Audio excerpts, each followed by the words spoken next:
got 5 matches, 5 interesting matches for sure. We'll go down through each of them, and I'll give my prediction. Let me know in the comment section who you think is going to win this Saturday in St. Louis. Let's start with that Intercontinental Championship that we mentioned a few minutes ago. Dominik Mysterio puts it up against Penta.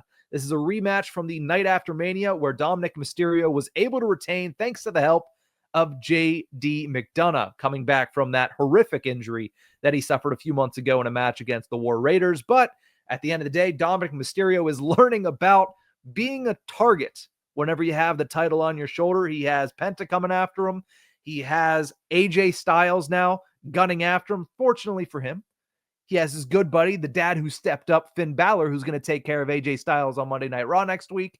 And something tells me it's going to wind up looking like AJ Styles is closer to that title, apart from not further away as we would expect. But my prediction for this one, I think that obviously there's going to be some shenanigans. It is the Judgment Day after all, but I don't think it's the Judgment Day that ends up costing Penta in the end. It's the same thing that we saw, in my opinion, on Monday Night Raw this past week, and that is Chad Gable, aka El Grande Americano. At least that's who I'm assuming it is. We don't have confirmation on that, but it feels like there's going to be either a Chad Gable or an El Grande Americano interference in this matchup, setting up the program between Penta and, to me, it needs to be El Grande Americano, because there's a little bit of tension between that character and Penta, simply because El Grande, due to some auspicious means, was able to beat Rey Fenix, who is Penta's brother, in his WrestleMania debut. Now, this is not what everybody would love to see. Everybody obviously would love to see Penta come away with his first singles title win since joining WWE, but it feels like Dominik Mysterio is going to be able to escape Backlash with gold, and I think he's going to be able to do that simply because AJ Styles is waiting for him. And we all expected, myself mainly, expected AJ Styles to be in the Intercontinental title match at WrestleMania. Instead, he ended up doing the one-on-one match with Logan Paul, which was slightly disappointing. He now gets around to it. AJ waiting for Dominik Mysterio. I think that's what we see on the outset following Saturday's Backlash pay-per-view. But as far as Saturday is concerned, I see Dominik Mysterio walking away, whether that be via DQ or whether that be via some underhanded tactics that the referee is unaware of that leads to Dominik Mysterio getting the win over Penta. Speaking of mid-card titles, we have Jacob Fatu defending his United States title for the very first time in a fatal four-way. And it seems like he is going to be very upset with Solo Sikoa, because it seems like every time Solo opens his mouth, he digs a hole deeper, not for himself, but he digs a hole deeper for Jacob Fatu and the United States Championship. So Fatu will be in a fatal four-way against LA Knight, Damian Priest, and Drew McIntyre. I, for one, and I'm going to say this, even though it's going to make me sound like I'm repeating myself a little bit on this episode, I love when WWE has contenders lining up to face a champion. I loved it on Monday Night Raw with the World Heavyweight Championship. I love that there's 6 people in and around that title. I love that there are 3 contenders ready to go for Jacob Fatu in his first title defense. Absolutely love it. I think a strong champion, which Jacob Fatu is, plus a loaded group that is chasing that champion, which is what we have with LA Knight, with Damian Priest, and with Drew McIntyre. 2 of them were world champions over the past calendar year. I think all of that combined gives you an absolutely great title picture, and that's what we have on Friday Night SmackDown currently with the United States title. Now, is it a little lazy? Yes. They simply melded 2 Mania matches for Backlash, but that's exactly what you're going to get whenever you have a PLE 3 weeks after WrestleMania. It was Jacob Fatu versus LA Knight. Fatu won. It was Priest versus McIntyre. McIntyre won, and something tells me Drew's not going to be too happy that Priest and LA Knight finagled their way into his United States Championship match. But hey, nonetheless, I don't think it matters at all. I don't think it matters that it's a fatal 4-way. I don't think it matters that Jacob Fatu only has a 25% chance of retaining at Backlash. But, if he's like Big Papa Pump, it's probably more like a 66 and 2/3 chance of coming away with a win at Backlash. I think he gets it. I think it's Jacob Fatu. You don't put the belt on Jacob Fatu just to have him lose it 3 weeks later. He is a guy that is destined for greatness. That world title picture is right now a little hit or miss on Friday Night SmackDown. They have to be careful with who they elevate to that level right now because they only have so many dates with the champion, the last real champion in John Cena. So I think Jacob Fatu does retain. I think his world or United States title reign, need to get my words straight. His United States title reign kicks off with a huge fatal 4-way victory at Backlash. The matchup that we talked about earlier, Pat McAfee versus Gunther.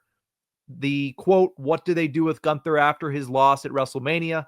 This is it. It's a squash match. Maybe McAfee will get in a little bit of offense. Maybe McAfee will have a couple of moments, which he probably will because this is the first time he's been in the ring in a very long time, and he's not going to get in the ring simply to get squashed in 5 minutes. I do think Gunther at the end of the day is going to demolish Pat McAfee. I don't think there is anybody out there that disagrees with that statement. It keeps him away from Jey Uso. With the WWE draft coming, I'm telling you, Gunther to SmackDown feels like it is an obvious scenario for Gunther. So SmackDown, eventual John Cena feud, that's all in the future for Gunther. For the right now, it's a squash match over Pat McAfee at Backlash. Sorry, Pat.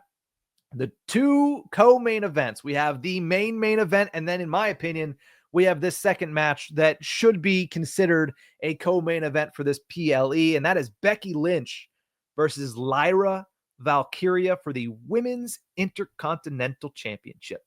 I will say this and be extremely happy to say it, that I have been talking about this for weeks. I have been talking about this for months.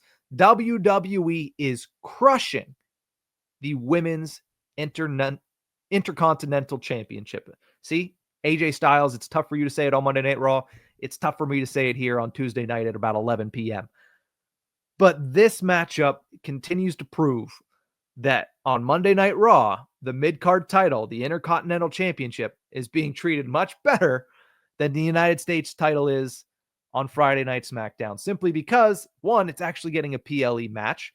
2, it's back-to-back PLEs where the champion is featured in a very prominent role. Lyra Valkyria was Lyra 2 belts at WrestleMania. They went on second to last on WrestleMania Sunday. And now I'd imagine they're either going to lead off the show or they're going to go second to last once again on Backlash. And this one's going to be a banger, folks. It is Irish Lass versus Irish Lass. It is Becky Lynch versus Lyra Valkyria. It is a quick payoff to this feud, but maybe, just maybe, it's not the payoff and it's not the end-all be-all. Maybe this is the beginning of a multi-match feud, which would be great for not just Lyra Valkyria, but would be great for the title that she is continuing to elevate in her first ever title run on the main roster. So I really like what I'm seeing out of these two. Becky Lynch as a heel is obviously phenomenal. I don't know if they're going to be able to have her lose. So my prediction is this: Becky Lynch by Becky Lynch means takes the title off of Lyra Valkyria on Saturday at Backlash. But it's not the end of this matchup. That's not the end of this feud. I think Lyra Valkyria, when all is said and done, will walk away with the Intercontinental Championship. But I do think there's going to be a little bit of hot potatoing between these two. And I think it starts on Saturday at Backlash. And to close things out, we have the undisputed WWE Championship, the first defense of the last real champion, John Cena. The question now that he has reached the mountaintop, now that he has surpassed Ric Flair, now that he is the 17-time world champion, is he able to run the gauntlet? Is he able to get to the end of this year and hold on to that title and do what he is prophesized over the past couple of months, which is take his title, go home, and let everybody else fight over a toy belt that they reinvent once he departs? It starts with Randy Orton. That is certainly one way to kick things off. The match that absolutely everybody wanted to see. 20 plus years of history between the two, spanning almost 25, if not a little bit over 25. And yet, it is the first time in 8 that they are facing off one-on-one. February of 2017. This was brought up on the broadcast on Monday. Is the last time that John Cena and Randy Orton went one-on-one in a WWE ring. I expect it to be, I don't know, underwhelming, to be completely honest. And I hate to say it, but that's what John Cena has wanted. Was the main event of WrestleMania not underwhelming for most? It was for me.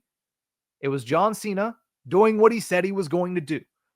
So him going up against Randy Orton, it's not going to be an all-time classic match. We might not see an all-time classic match in this farewell tour of John Cena. Actually, you know what? If I had to predict, I'd say we see one, and it's the last one. And again, I've had this thought. I've speculated wildly upon this. I think it's John Cena versus The Rock. I think that's how he closes out his career. And that's the match that we're going to get the cinema that everybody likes to talk about. I don't think we get it on Saturday. I don't think. Do I think we get some interesting moments? 100%. It's Randy Orton in his hometown going after John Cena and going after the world championship that he just teased month after month when Cody had it in late 2024. The glaring, the staring, the wandering gaze of Randy Orton to that title on Cody Rhodes' shoulder. And now he can finally go after it without any restraint because John Cena took it in a way that Randy Orton doesn't respect. So who wins on Saturday, at Backlash? It's the last real champion. It's John Cena, and it's not even a question. It is the first match in the farewell tour title reign. He is not going to drop it to Randy Orton, even if this event is in St. Louis, Missouri, the hometown of the Viper. So that's my final predictions for Saturday's Backlash card. I think Dominik Mysterio retains. I think Jacob Fatu retains. I think Gunther squashes. I think we have a new women's intercontinental champion. I think that is Becky Lynch. And I think John Cena continues his 17th world title reign after taking out his longtime foe, Randy Orton. But that's going to do it for this episode of Bell to Bell. Thank you guys so much for tuning into this one. Remember to like, share, and subscribe on YouTube at Nick Belsky, or you can find us anywhere you get your podcast from by searching Bell to Bell. That's it for this one. We'll see you guys next time.